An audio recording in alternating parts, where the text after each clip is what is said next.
You know, we were talking today about whether people are making up pregnancies and baby deaths and that type of thing.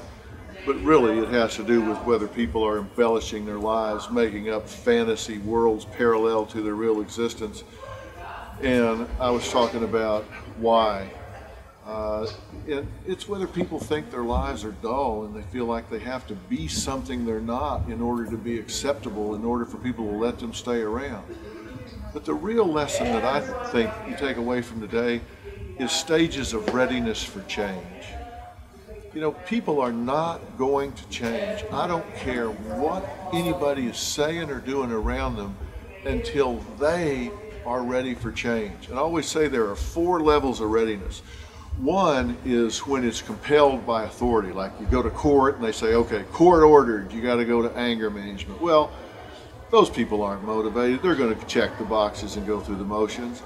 And stage 2 is when somebody says, do it for me, okay? Do it for me. It's not ordered, but your spouse maybe says, do this because I want you to. Stage 3 is when intellectually you know you need to. You don't really want to, you're not really motivated, but at least you know in your mind that it's something that you'd be better off if you changed.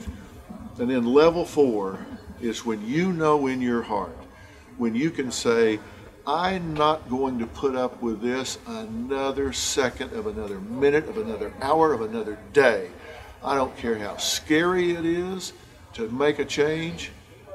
I'll face that before I'll put up with this another bit of my life. That's when people are going to make changes and not before. And today, clearly this woman was not stage 4. She was not ready to change. So when you get ready to make a change, I don't care whether it's on a diet or whether it's to change your job or to get your children to behave, whatever. Until you're at stage 4 where you are passionately committed, don't bother.